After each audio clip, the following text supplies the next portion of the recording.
Hello friends, வணக்கம் and welcome to Tamil பங்கு சந்தை.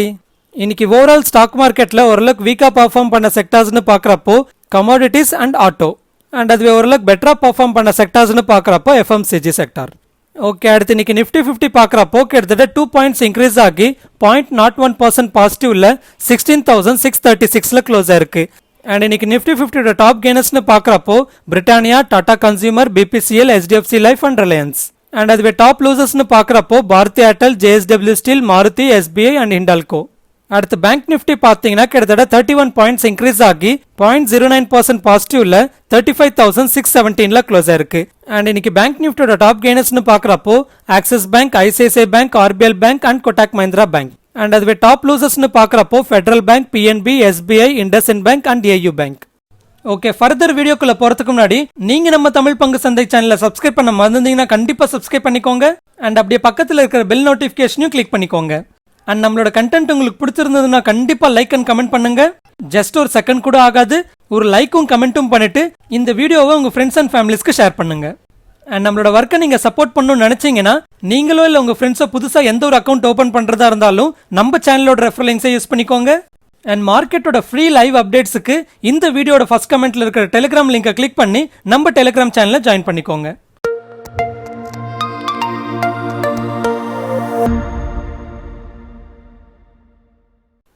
ஓகே, ஃபர்ஸ்ட் பிபிசிஎல்லோட அப்டேட்டை பார்க்கலாம். பிபிசிஎல்லோட பிரைவேடைசேஷன்ல இன்னும் சில குளோபல் ஆயில் கம்பெனிஸும் ஜாயின் பண்ணுவாங்கன்ற மாதிரி சோர்சஸ் கிட்ட இருந்து வந்த ரிப்போர்ட் சொல்லியிருக்கு. அதாவது இனிஷியலா பிபிசிஎல்லோட பிரைவேடைசேஷனோட EOI, அதாவது எக்ஸ்பிரஷன் ஆஃப் இன்ட்ரெஸ்ட்ல பிட் பண்ணவங்கன்னு பார்க்குறப்போ அனில் அகர்வாலோட வேதாந்தா குரூப் அண்ட் அதே போல 2 US ஃபண்ட்ஸ், அதாவது Apollo global and I Squared capital.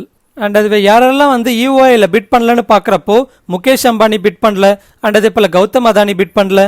And global oil கம்பெனிஸான ராயல் டச் ஷெல் அண்ட் அதே போல BP அண்ட் எக்ஸான்லாம் EOIல பிட் பண்ணல. அண்ட் ஆக்சுவலா மிடில் ஈஸ்டுக்கு சேர்ந்த சில ஆயில் ப்ரொடியூசர்ஸும் அண்ட் இதே போல ரஷ்யாவுக்கு சேர்ந்த ரோஸ்நெட்டும் பார்த்தீங்கன்னா ஓரளவுக்கு இதுல இன்ட்ரெஸ்ட் இருக்குன்னு சொல்லிட்டு இருந்தாங்க. ஆனா அவங்களும் பிபிசிஎல்லோட EOIல பிட் பண்ணல. அண்ட் இப்போ சோர்சஸ் கிட்ட இருந்து வர அப்டேட்ஸ் என்ன சொல்லியிருக்குன்னா, global oil company or middle ஈஸ்டுக்கு சேர்ந்த ஆயில் ப்ரொடியூசர் ஆல்ரெடி EOIக்கு பிட் பண்ணியிருக்கிற இன்வெஸ்ட்மெண்ட் ஃபண்டோட சேர்ந்து இந்த பிபிசிஎல்லோட பிரைவேடைசேஷன்ல பார்ட்டிசிபேட் பண்ணுவாங்கன்னு சொல்றாங்க. அண்ட் இந்த அப்டேட்னால பிபிசிஎல்லோட ஷேர் பிரைஸ் இன்னைக்கு பாசிட்டிவ் ரியாக்ட் ஆயிருந்தது. ஆனா ஓவரால் இந்த பிபிசிஎல்லோட பிரைவேடைசேஷன் முடியறதுக்கு இன்னும் நிறைய ஆன்கோயிங் ஆக்டிவிட்டிஸ் இருக்கு. ஓகே, அடுத்து நாளைக்குல இருந்து இந்த 10 ஸ்டாக்ஸும் F&Oல ட்ரேட் ஆக ஆரம்பிக்கும். ஓகே, அடுத்து மஹிந்திரா அண்ட் மஹிந்திரா ஃபினான்ஷியல் சர்வீசஸோட அப்டேட்டை பார்க்கலாம். இப்போ இருக்கிற சேலஞ்சிங் என்விரான்மெண்ட்ல இந்த கம்பெனியோட டாப் மேனேஜ்மெண்ட் டீமை ஸ்ட்ரென்தன் ஆக்கிறதுக்காக முன்னாடி ஆக்சிஸ் பேங்கோட ரூரல் லெண்டிங்ல ஒர்க் பண்ண ஒருத்தர், அதாவது ரெபெல்லோன்ற பர்சனை இந்த கம்பெனியோட, அதாவது M&M ஃபினான்ஷியல் சர்வீசஸோட சீஃப் ஆப்ரேட்டிங் ஆஃபீஸரா அப்பாயிண்ட் பண்ண போறதா CNBC TV18 ரிப்போர்ட் பண்ணியிருந்தாங்க.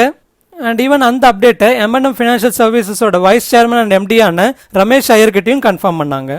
ஸோ இப்படி ஆக்சிஸ் பேங்கோட ரூரல் லெண்டிங்ல ஒர்க் பண்ண ஒருத்தர் M&M ஃபினான்ஷியல் சர்வீசஸோட சீஃப் ஆப்ரேட்டிங் ஆஃபீஸரா அப்பாயிண்ட் பண்ண போற அப்டேட் வந்ததுனால இதோட ஷேர் பிரைஸும் பாசிட்டிவ் ரியாக்ட் ஆயிருந்தது.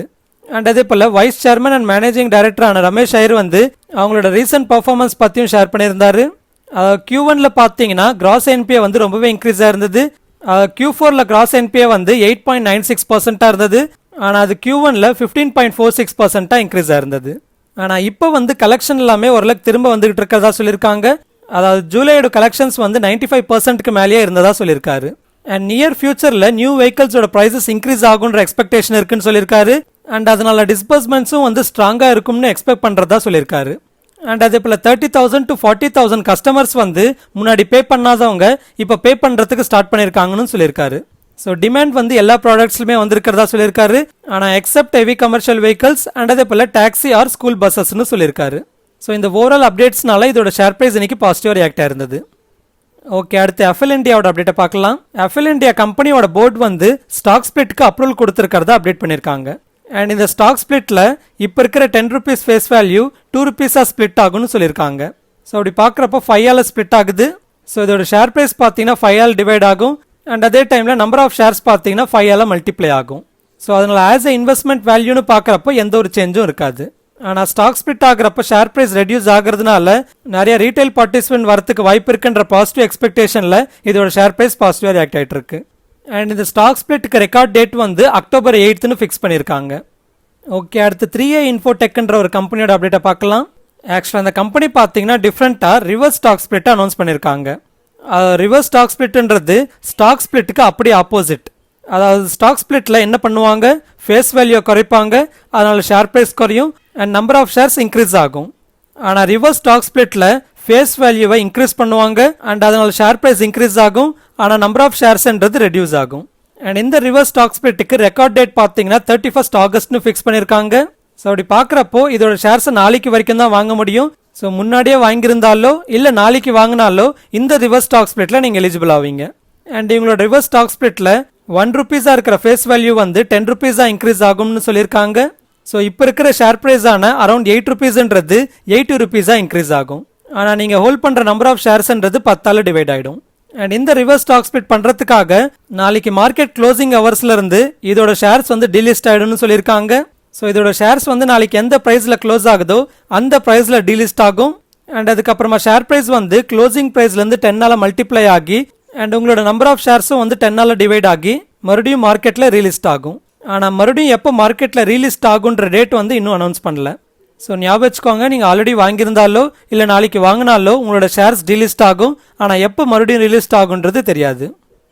ஓகே, அடுத்து KNR கன்ஸ்ட்ரக்ஷன்ஸோட அப்டேட்டை பார்க்கலாம். KNR கன்ஸ்ட்ரக்ஷன் கம்பெனியோட போர்டு வந்து அவங்களோட சில சப்சிடரி கம்பெனிஸோட ஸ்டேக்கை செல் பண்ணுறதுக்கு அப்ரூவல் கொடுத்துருக்கிறத அப்டேட் பண்ணியிருக்காங்க. எந்தெந்த சப்சிடரி கம்பெனிஸோட ஸ்டேக்கை செல் பண்ணுறாங்கன்னு பார்க்குறப்போ KNR Shankarampet projects private limited, KNR Srirangam infra private limited and இது போல் KNR திருமலா இன்ஃப்ரா பிரைவேட் லிமிடெட்னு சொல்லியிருக்காங்க. ஸோ இவங்களோட இந்த கம்பெனிஸில் இருக்கிற ஸ்டேக்கை கியூப்ன்ற கம்பெனிக்கு செல் பண்ணுறதுக்கான ஷேர் பர்ச்சேஸ் அக்ரிமெண்ட் சைன் போட்டிருக்கிறத அப்டேட் பண்ணியிருக்காங்க. ஆனால் இந்த சேலுன்றது subjected to regulatory approvals and அதுலேயும் வந்து முக்கியமாக NHAI அதாவது national highway authority of India வந்து அப்ரூவல் கொடுக்கணும். ஸோ இப்படி சப்சிடரி கம்பெனிஸோட ஸ்டேக்கை செல் பண்ணி ஃபண்ட் ரைஸ் பண்ணுறது அவங்களோட பாரோயிங் டிபெண்டன்சியை குறைக்கும் அண்ட் அதே போல் ஓவரால் ஃபினான்ஷியல் ப்ரொஃபைலை ஹெல்த்தி ஆக்கிறதுக்கு ஹெல்ப் பண்ணும். ஸோ இந்த ஓவரால் அப்டேட்ஸ்னால இதோட ஷேர் ப்ரைஸ் பாசிட்டிவாக ரியாக்டாக இருந்தது. ஓகே, அடுத்து தெர்மேக்ஸ்ன்ற கம்பெனியோட அப்டேட்டை பார்க்கலாம். தெர்மேக்ஸ் கம்பெனியோட subsidiary கம்பெனியான Thermax பேப்காக் and Wilcox energy சொல்யூஷன்ஸ்ன்ற கம்பெனிக்கு 293 crore வர்த்துள்ள ஆர்டர்ஸ் வந்திருக்கிறதா அப்டேட் பண்ணியிருக்காங்க. அண்ட் இந்த ஆர்டர்ஸ் வந்து பாய்லர்ஸ்க்கான ஆர்டர்ஸ்ன்னு சொல்லியிருக்காங்க. ஸோ இந்த அப்டேட்னால இதோட ஷேர் ப்ரைஸ் இன்னைக்கு ஓரளவுக்கு பாசிட்டிவாக ரியாக்டாக இருந்தது. ஓகே, அடுத்து பாரதி ஏர்டெலோட அப்டேட்டை பார்க்கலாம். பாரதி ஏர்டெல் கம்பெனி வந்து ஃபண்ட் ரைசிங் பண்ண போகிறதா அப்டேட் பண்ணியிருக்காங்க. அதாவது August 29th board meeting conduct பண்ணி ஈக்விட்டி வழியாவோ இல்லை ஈக்விட்டி லிங்க்டு டெப்ட் இன்ஸ்ட்ருமெண்ட்ஸ் வழியாவோ இல்லை அதோட காம்பினேஷன்ஸில் ஃபண்ட் ரைஸ் பண்ணுறதுக்கு அப்ரூவ் பண்ண போகிறதா சொல்லியிருக்காங்க. ஆக்சுவலாக கம்பெனி ஃபண்ட் ரைஸ் பண்ணுறாங்கன்னா பொதுவாக அது அந்த கம்பெனிக்கு பாசிட்டிவாக தான் இருக்கும். ஆனால் இன்னைக்கு இந்த ஃபண்ட் ரைசிங் அனௌன்ஸ்மெண்ட்னால ஏர்டெலோட ஷேர் ப்ரைஸ் பார்த்தீங்கன்னா ரொம்பவே ஃபாலோ இருந்தது. அண்ட் இதுக்கு என்ன ரீசன் பார்க்குறப்போ இந்த ஃபண்ட் ரைஸ்ன்றது எந்த ரீசனுக்காக பண்ண போகிறாங்கன்ற அப்டேட் பண்ணல. ஏன்னா ஏர்டெல் வந்து பாஸ்ட்ல பார்த்தீங்கன்னா அதாவது அரௌண்ட் May 2020 பார்த்தீங்கன்னா அதோட ஷேர் ப்ரைஸ் வந்து நல்லாவே ரைஸ் இருந்தது. ஸோ அப்படி ஷேர் ப்ரைஸ் ரைஸ் ஆனதை யூஸ் பண்ணி ப்ரமோட்டர்ஸ் பார்த்தீங்கன்னா அவங்களோட ஸ்டேக்கை செல் பண்ணியிருந்தாங்க. அண்ட் இப்பவும் லாஸ்ட் 1 month இதோட ஷேர் ப்ரைஸ் நல்லாவே ரைஸ் இருந்தது. ஸோ மறுபடியும் அவங்களோட ப்ரமோட்டர்ஸ் வந்து ஷேர் ப்ரைஸ் நல்லாவே ரைஸ் ஆனதுனால ஃபண்ட் ரைசிங்னு சொல்லி அவங்களோட ஸ்டேக்கை மறுபடியும் செல் பண்ணுறாங்களோன்ற நெகட்டிவ் சென்டிமெண்ட்ல ப்ராஃபிட் புக்கிங் நடந்திருக்கு. ஸோ அதனால அதோட ஷேர் ப்ரைஸ் ஃபாலோ இருக்கு. ஆனால் மார்க்கெட்டில் சில ரீசன்ஸ் என்ன சொல்கிறாங்கன்னா அதாவது ஃபண்ட் ரைசிங்கான ரீசன்ஸ் என்ன சொல்கிறாங்கன்னா ஒன்று அவங்க கட்ட வேண்டிய ஏஜிஆர் டியூஸை பே பண்ணுறதுக்கான ஃபண்ட் ரைசிங்காக இருக்கலாம், இல்லை 5Gக்கான ஃபண்ட் ரைசிங்காக இருக்கலாம், இல்லை முன்னாடி இண்டஸ் டவரில் அவங்களோட ஸ்டேக்கை இன்க்ரீஸ் பண்ணதுக்கான ஃபண்ட் ரைசிங்காக இருக்கலாம், இல்லை DTH பிஸ்னஸில் அவங்களோட ஸ்டேக்கை வாங்கினதுக்கான ஃபண்ட் ரைசிங்காக இருக்கலாம்னு சொல்கிறாங்க. அண்ட் ஆக்சுவலாக ஏர்டெல் கம்பெனி இண்டஸ் டவரில் ஸ்டேக்கை இன்க்ரீஸ் பண்ணதும் அண்ட் DTH பிஸ்னஸில் ஸ்டேக்கை அக்வயர் பண்ணதும் மார்க்கெட் வந்து நெகட்டிவாக பார்த்துருந்தது. ஸோ அந்த ரீசன்ஸ்க்காக இப்போ ஃபண்ட் ரைஸ் பண்ணுறாங்கன்னா மார்க்கெட் மறுபடியும் நெகட்டிவாக பார்க்கும். இல்லை ஒருவேளை ஏஜிஆர் டியூஸ் கட்டுறதுக்காகவோ இல்லை 5Gக்கு ரெடி ஆகிறதுக்காகவோ இல்லை ஓவரால் ஏர்டெலோட ஆப்ரேஷனல் எஃபிஷியன்சியை இம்ப்ரூவ் பண்ணுறதுக்காகவோ இந்த மாதிரி ஃபண்ட் ரைஸ் பண்ணுறாங்கன்னு சொன்னாங்கன்னா அது ஓரளவுக்கு மார்க்கெட் பாசிட்டிவாக எடுத்துக்கிறதுக்கு வாய்ப்பு இருக்குது. ஓகே, அடுத்து கவர்மெண்ட் வந்து இன்னைக்கு ட்ரோன் ரிலேட்டடாக சில ரூல்ஸ் அப்டேட் பண்ணியிருந்தாங்க. அதாவது ட்ரோன் 2021 ரூல்ஸ்னு அப்டேட் பண்ணியிருந்தாங்க. ஸோ அதில் நிறைய பாயிண்ட்ஸ் சொல்லியிருந்தாங்க. ஆனால் முக்கியமாக பார்க்குறப்போ ட்ரோன்ஸோட பேலோடு வந்து 300 500 kgக்கு இன்க்ரீஸ் பண்ணாங்க. அண்ட் அதே போல் கிரீன் ஜோன்ஸில் ட்ரோன்ஸ் பறக்கிறதுக்கு எந்த ஒரு பர்மிஷனோ இல்லை அப்ரூவலோ தேவையில்லைன்னு சொல்லியிருக்காங்க. அண்ட் அதே போல் சில பெனால்ட்டிஸும் ரெடியூஸ் பண்ணியிருக்காங்க. ஸோ இது வந்து ஓவராலாக ட்ரோன்ஸ் ரிலேட்டடாக ஒர்க் பண்ணுற கம்பெனிஸ்க்கு பாசிட்டிவான அப்டேட்டாக இருந்தது. அண்ட் அப்படி ட்ரோன்ஸ் ரிலேட்டடாக ஒர்க் பண்ணுற கம்பெனிஸ்னு பார்க்குறப்போ ஃபர்ஸ்ட் வந்து DCM ஸ்ரீராம். அண்ட் இந்த DCS ஸ்ரீராம் வந்து இன்னைக்கு இன்னொரு அப்டேட்டும் பண்ணியிருந்தாங்க. அதாவது டர்க்கிஷ் ட்ரோன் மேக்கரோட 30% ஸ்டேக் அக்வயர் பண்ண போகிறத அப்டேட் பண்ணியிருந்தாங்க. அண்ட் இதே போல் ட்ரோன் ஸ்பேஸில் ஒர்க் பண்ணுற இன்னொரு கம்பெனின்னு பார்க்குறப்போ ஜென் டெக்னாலஜிஸ். ஸோ இந்த ஓவரால் அப்டேட்ஸ்னால இந்த கம்பெனிஸோட ஷேர் ப்ரைஸ் இன்னைக்கு ஓரளவுக்கு பாசிட்டிவ் ரியாக்டாக இருந்தது. ஓகே, அடுத்து ரிலையன்ஸோட அப்டேட்டை பார்க்கலாம். ரிலையன்ஸ் இண்டஸ்ட்ரீஸ் வந்து முன்னாடி கிரீன் அண்ட் கிளீன் எனர்ஜி செக்மெண்ட்ல வந்து என்டர் ஆக போகிறதா அப்டேட் பண்ணியிருந்தாங்க. ஸோ அது ரிலேட்டடாக இந்த ஃபீல்டில் ஆல்ரெடி ஒர்க் பண்ணி எக்ஸ்பீரியன்ஸ் இருக்கிறவங்களோட கன்சோர்டியம் ஒன்று ஃபார்ம் பண்ணி அவங்களோட இந்த நியூ செக்மெண்ட்டில் பாத்வேவை கிரியேட் பண்ண போகிறதா அப்டேட் பண்ணியிருக்காங்க. ஸோ இப்படி கிரீன் அண்ட் கிளீன் எனர்ஜி செக்மெண்ட்டில் கொஞ்சம் சீரியஸாகவே இந்த கம்பெனி இறங்கி ஒர்க் பண்ணிட்டு இருக்காங்கன்ற அப்டேட் வந்ததுனால இதோட ஷேர் ப்ரைஸும் இன்னைக்கு பாசிட்டிவாக ரியாக்டாக இருந்தது.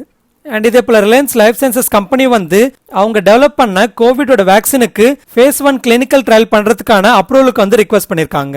அண்ட் ஆக்சுவலாக இந்த அப்டேட்னால உங்களுக்கு மேஜரான பாசிட்டிவ் இம்பாக்ட் இருக்கக்கூடாது. ஏன்னா வேக்சினில் ஆல்ரெடி நிறைய பிளேயர்ஸ் வந்துட்டாங்க. அண்ட் இப்போ தான் வந்து ஃபேஸ் 1 கிளினிக்கல் ட்ரையலே பண்ணணும். அண்ட் அதோட ரிசல்ட் வந்து ஓரளவுக்கு பாசிட்டிவ் வந்ததுன்னா அடுத்து face 2 and face 3 clinical trials பண்ணணும். அண்ட் இதெல்லாம் நடக்கிறதுக்குள்ள இந்தியாவில் எல்லாருமே வேக்சினேஷன் போட்டு முடிச்சிருப்பாங்கன்னு நினைக்கிறேன். ஓகே, அடுத்து எஃப்ஐஎஸ் அண்ட் டிஏஎஸோட டேட்டா பார்க்கலாம். இன்னைக்கு எஃப்ஐஎஸ் வந்து கிட்டத்தட்ட 1974 crores நெட் செல்லிங் பண்ணியிருக்காங்க. அண்ட் அதுவே டிஏஎஸ் வந்து கிட்டத்தட்ட 1055 crores நெட் பையிங் பண்ணியிருக்காங்க. ஓகே, அடுத்து நாளைக்கு கவனிக்க வேண்டிய நிஃப்டி அண்ட் பேங்க் நிஃப்டியோட சப்போர்ட் அண்ட் ரெசிஸ்டன்ஸ் லெவல்ஸ்ன்றது நம்ம நேற்று டிஸ்கஸ் பண்ணதே கண்டினியூ பண்ணுறேன். ஏன்னா இன்னைக்கு நிஃப்டியோ இல்லை பேங்க் நிஃப்டியோட க்ளோசிங் ப்ரைஸில் வந்து நேத்தோட க்ளோசிங் ப்ரைஸ்லேருந்து பெரிய சிக்னிஃபிகன்ட் மூவ் இல்லை.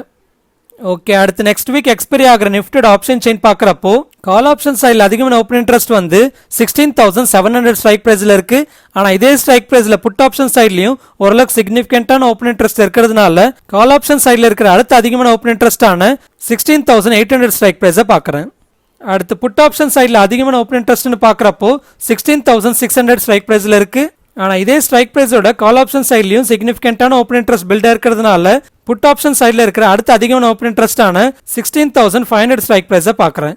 ஸோ இதோட டேட்டா படி பார்க்குறப்போ நெக்ஸ்ட் வீக் நிஃப்டியோட எக்ஸ்பைரி ரேஞ்ச் வந்து 16,500 இருந்து 16,800 இருக்கும்னு எதிர்பார்க்கலாம்.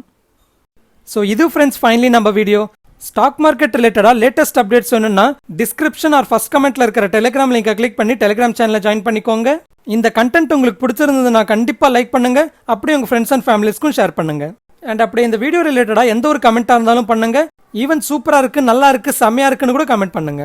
அண்ட் நம்மளோட சேனலை நீங்க சப்ஸ்கிரைப் பண்ணாம பாக்குறீங்கன்னா கண்டிப்பா சப்ஸ்கிரைப் பண்ணிக்கோங்க. இன்னொரு இன்ட்ரெஸ்டிங் வீடியோட உங்க முன்னாடி வர. அது வரைக்கும் டேக் கேர். ஜெய் ஹிந்த்.